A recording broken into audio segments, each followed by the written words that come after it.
是没有密码，我没有请客，你应该尴尬。我好厉害，气头要文明，我是北京烤鸭，你是街头煎饼。别说你的脾气有腐朽的气息，你的秋天有秘密，你以为我纹身，但我有个脾气。我妈给我好好的献祭，你爸有福报有变屁。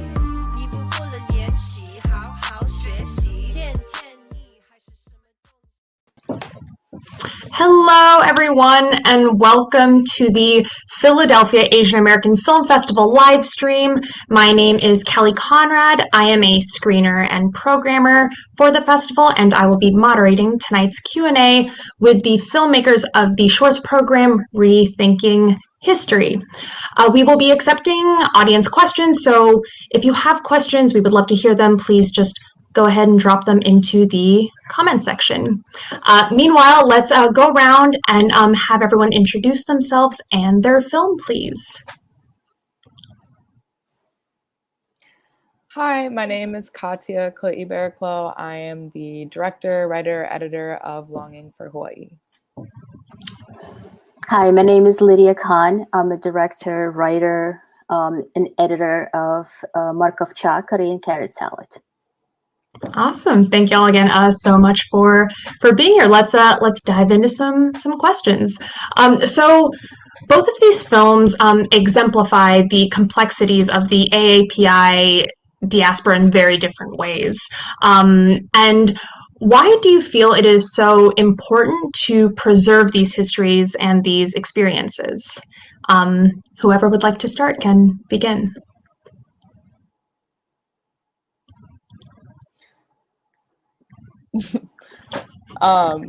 Yeah, so I guess for me, I feel like particularly when thinking about the Hawaiian diaspora, that's something that's not really talked about often or reported about, but I know for us, there's about 50% of the Native Hawaiian population that actually lives away from the islands for, all of these complex reasons that aren't necessarily 100% just by choice and wanting to leave. And I think that there's a lot of really interesting complexities about that experience and just how you can live somewhere, but also be so attached and connected to the culture and feel that pain. I think it's really important to talk about so that people don't feel as alone. Yeah, absolutely. Yes, for me, also the story of Koreans, of ethnic Koreans in the Russian former Soviet Union is very unknown, even in Russia.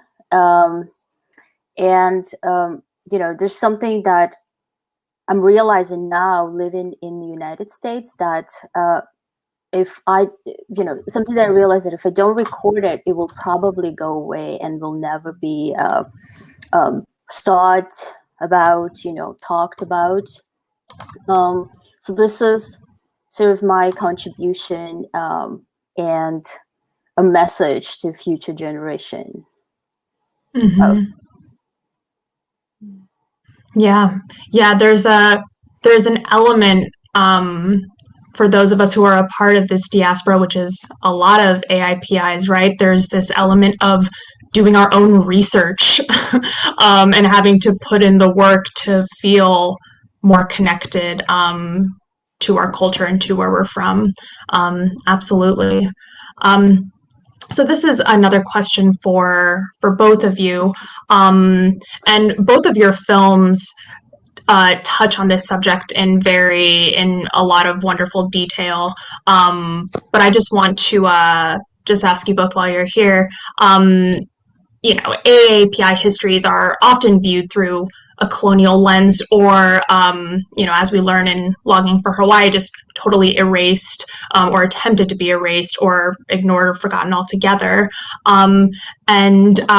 in a historical context, what do you hope audiences take away from your films? Like, what are some of the most important moments or facts that you want people to remember? It's a really good question.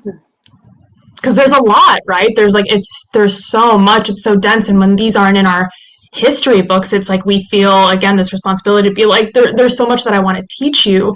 So yeah, coming from the filmmakers, I would just love to know of like what is the most essential, the essence that you want people to walk away with. I think for me, what I would say is, you know, my story is just one kind of hidden history being uncovered. And if you think about, particularly with the loss of the Hawaiian language, I mean, not lost, but there's so many people who don't know it and don't have access to these historical sources that are written in Native Hawaiian and that really shape this history. Like, I want people to have the takeaway be like, wow, there's so much that I didn't know. And like, there's so many other people in like different cultures who just have all these stories. And it's really important to question the history again that we were just like taught in school from a United States colonial point of view. That's really never the full story. And so I guess just to take some initiative to really look into other perspectives and value that. Absolutely. Kari, a real quick follow-up question. Was your mom taught the Native Hawaiian language? Actually, so no, this is actually what my next film is on, Hawaiian language cool. Revitalization. But I can't speak Hawaiian language. My mom was not taught it, and neither was my grandmother. Oh, wow. So yeah, it was just like very endangered, and then it was banned in schools. So there's so many people who really can't speak it, and then that led to a lot of this loss of what the actual history of how progressive the Hawaiian kingdom was and everything. Mm-hmm. Awesome. Thank you. Yeah, so that's Kelly. That was it is a really difficult question. So I had a little extra time to think. Yeah, take your time. I mean, it's the history is what I think. The history and the fact that we existed for people to know of us, that's the important part. I don't know if I can identify certain elements of the film that I would want people to pay attention more. I mean, personal stories are important. They're important maybe to me more, and to me and my family, and you know, the Korean diaspora, that the people that experience that. Maybe it's a little more there's something that they feel, but I hope that other viewers can just sort of connect those personal stories to the history, so it's not just something that they listen about or read about, but that's something that close to them experience and live through. Yeah, so maybe just the making the connection of this personal and more general historical parts of the film. I think that's such a beautiful point of applying this history that we don't know much about, but knowing that it is your personal experience, and that is so much more effective than just reading information in a book or dates or just facts, and knowing that like how it is affecting people on such a personal level. And Lydia, in your film, I believe it's your mother who's doing all the voiceover, right? Or not all of it, but most of the voiceover at the beginning with the cooking and at the very end. And she says something that's so profound that I feel like is so relatable, which is she didn't feel Russian enough for Russia and wasn't Korean enough for Korea, which is like can really put so much of our experience in a box, right? And I think that's a part of that personal connection that a lot of people would know, even if you're not a part of the AAPI PI community, just any marginalized community, right? That really, I found that to be very powerful. Excellent. Thank you both. So this is another question for both of you, and it's another question that's probably so impossible to answer in just a few minutes. But again, I would just love to hear your answer regardless.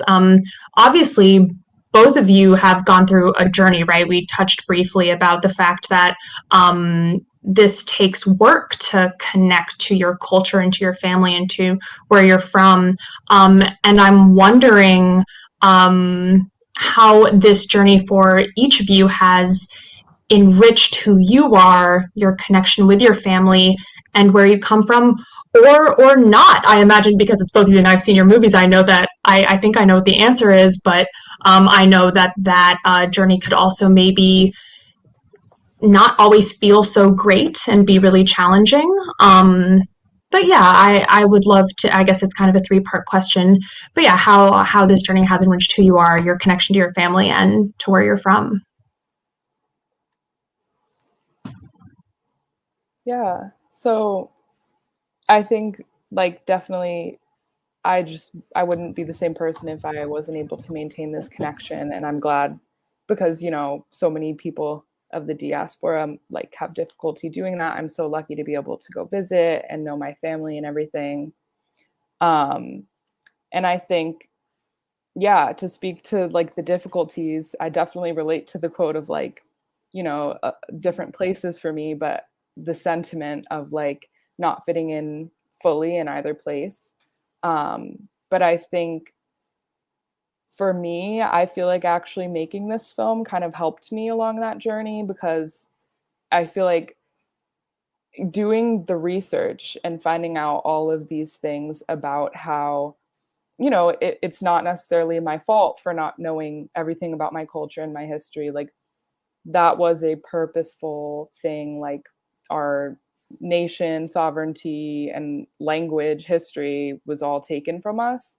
And so I think the more research I did and the more I kind of like figured out how to convey this in a story, I found it to be very therapeutic, and it kind of helped me feel a little bit more like set in my identity, and just like realizing that there's a lot of Hawaiians, I mean, AAPI people, just like a lot of people who feel this way too.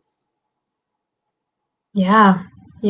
I mean, I think might be a trite statement, but obviously one of the beauties of film is the ability for it to help us feel connected and not so isolated and alone. Yeah, absolutely. Thank you, Kadia. For me, so before the film, I would always describe myself as Russian Korean, and I felt like I was putting emphasis on Russian more. I mean, I'm clearly ethnically Korean, but I'm first generation born in Russia and Soviet Union, right? So my thinking is very different from Koreans or any other, you know, East Asians, and Russian is my first language. And through this film, I'm really more connected to Korean part of me. And I'm actually, after this film, and I started to feel more of part of a Asian American community, which was a sort of a relief and something that should be natural, but it wasn't really a fast process for me to become this Asian American a person. And you know, another big thing for me after the film was to because through the film, I feel like I connected more with my grandmother who passed away when I was little, but through the story that my mom would tell me, and you know, just kind of realization that there's it's going to be a little like sad, but like the time that I have with my mother, it's only going to get less and less, right? So I feel very protective over her now after the film. Just seeing, you know, how my grandmother struggled and her relationship with her children, you know, and then now I'm looking at my mother as a, as this like another grandmother character. So yeah, I'd say that I'm much more protective and I guess more like softer towards my mother. We were always very close, but now it's just something different, something changed. Yeah, you that reminds me of another thing. Your mother said some great stuff in your film, really wonderful. She said this I think within the same idea as not feeling Russian enough for Russia, not feeling Korean enough for Korea. Now this next generation of your family that's being raised in the U.S. and how that's almost neutral ground in a way, which is really wonderful in some ways because they're more free to be who they are, but at the same time, this idea of losing almost a bit of that identity that she grew up with, and how there's a sadness to that as well. So again, I think that just speaks so beautifully to so much of our experience of this kind of constant push and pull, and how it yields so many positive discoveries. It's also hard. It can be really challenging. Awesome. So our next question is for you, Katia. How has your relationship with Hawaii continued to change from the completion of your film till now? Well, I guess actually between the completion of my film and now would be the pandemic. So Sure. Definitely emphasis on the whole like diasporic element, just because I can't go back and visit my family right now. So definitely missing that. But yeah, I guess like, as I said before too, I think it also definitely affected the way I like see myself. And yeah. Lydia, have you been to Korea? Do you know anyone there, or you've never been there? I've never been to Korea. Yeah. And when I was growing up, I never really wanted to. Like there was never the pull to visit. There are many Russian Koreans that travel to Korea now. I think in 1993, where they sort of opened the border to ethnic Koreans and allowed them to come and work. And hearing all the stories and how it's very different. I mean, the mentality is completely different, so it's hard for us to connect. So for me, like the homeland would always be like Central Asia, and then if I would think a little further, it would be Far East and not really Korea. But I hope to visit it someday. One day you hope to just go and see. Yeah. Just to see it, Right. Probably like the Far East in Vladivostok, where my grandmother was born, would be like the first place to visit, because I haven't been there either. And Korea, eventually, would be down the road. Yeah. So Katia, this is another question for you.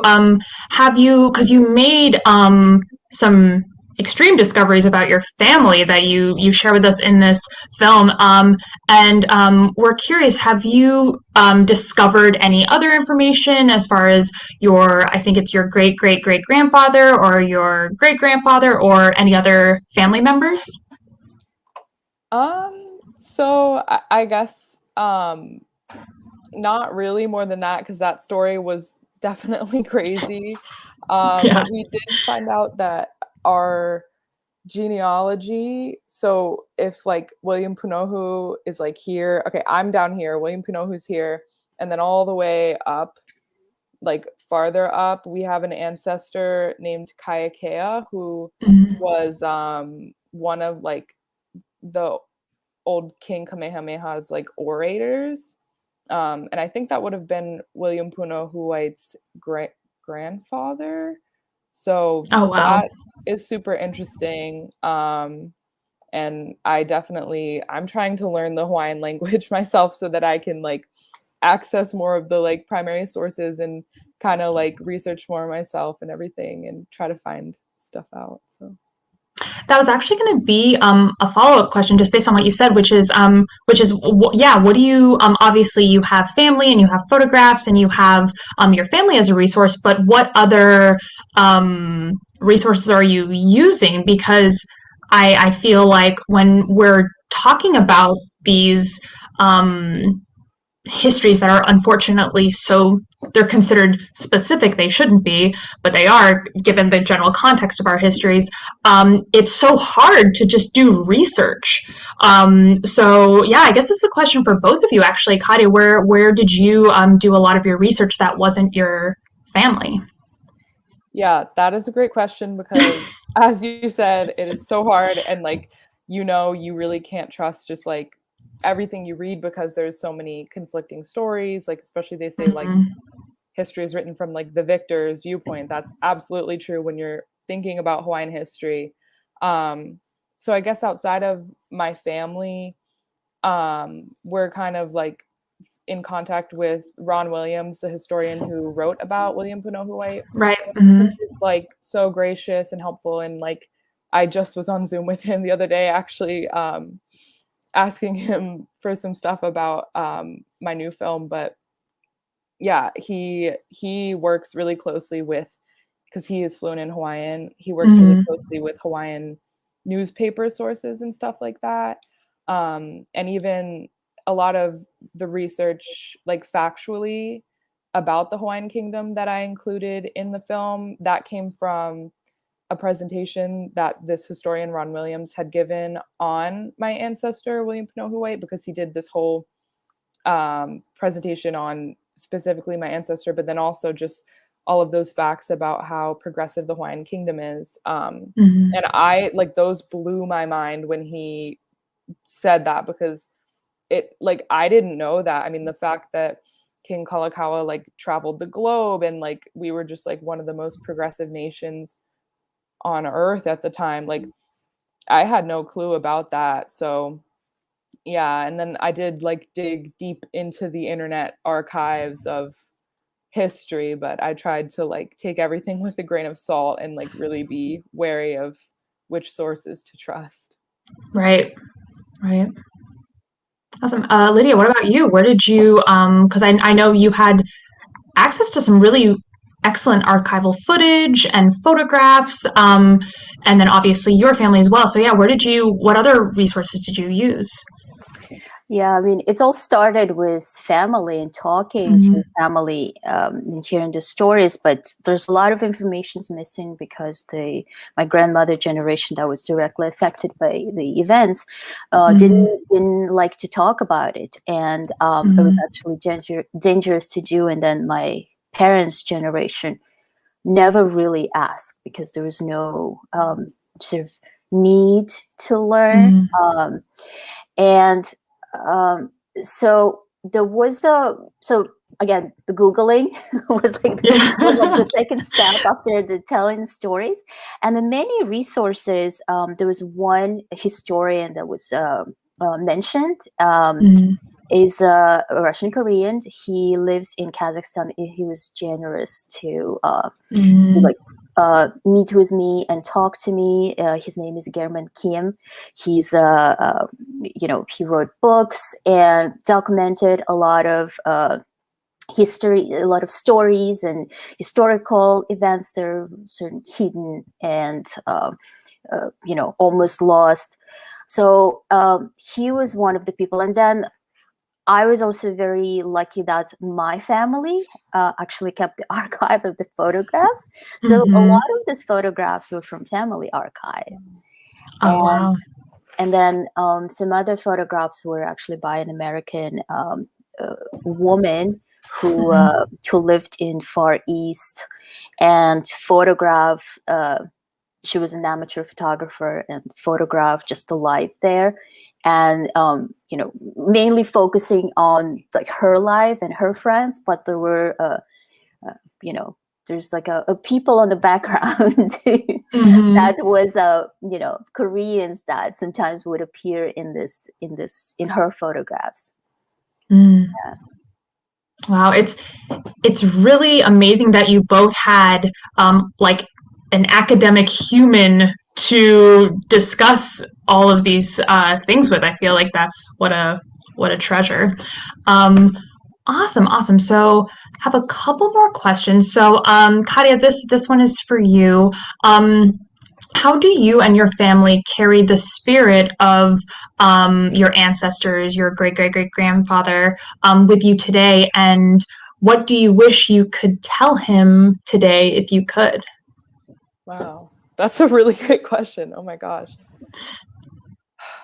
I guess I wish not that I could tell him anything specifically, but just like to have a conversation with him, because I have so many questions. Like, I mean, he like knew Queen Liliuokalani closely. I like would love to hear about that. And I fear that maybe he would be sad about what ended up happening to the Hawaiian Kingdom. But I would hope that, I guess, like, something about reclaiming and revitalizing culture. Like, I feel like my family coming into contact with him, like, not contact, but like realizing that story is kind of like part of a broader movement of my generation, really reclaiming a lot about Hawaiian history and culture and learning all the things that, were taken from us and everything. Yeah, absolutely. Awesome. Thank you. So we have a few minutes left. Before I let y'all go, please tell us what you are working on now. I know, Kata, you touched on it a bit, but just a little bit more about what you're working on, or just next projects in general, and where folks can follow you and your work. Lydia, why don't you start? Yes, I am continuing this project, and now it's going to be more of in the photographic form. It's originated as a photo project, and feel like I need to continue, hopefully, to go back to Uzbekistan and continue recording and photographing. And try to just get more connected to my Asian side, Korean side. And with this kind of next step in this project, do you have kind of an objective with these photographs or these? How do you think you want to present these as a piece?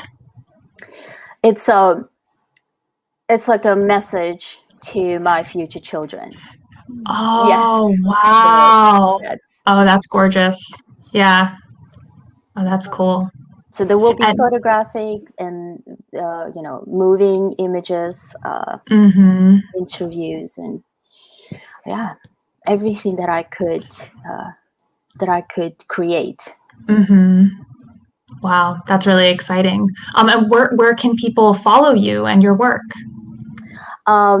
Instagram is my first and last name, and my website is also my first and last name, no spaces. Awesome.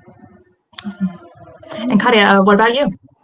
Yeah, so I'm currently shooting a film about the Hawaiian language and how that affects identity for Hawaiians everywhere, but particularly for diasporic Hawaiians, because it's a very complex thing and it was suppressed for a really long time. So I'm shooting that film now, and yeah, I guess people can follow me on Instagram. Awesome. Well, thank you both again so much. It was such a pleasure and privilege to talk to you. Watch their films if you haven't already. They will, I believe, be on path.org for the duration of the festival until the 14th. And you can also find all other kinds of short programs, features, and live events and virtual on path.org. So check that out if you haven't already. Again, Lydia, Katia, thank you both so much for being here. And yeah, have a wonderful rest of your night. Thank you. Thank you.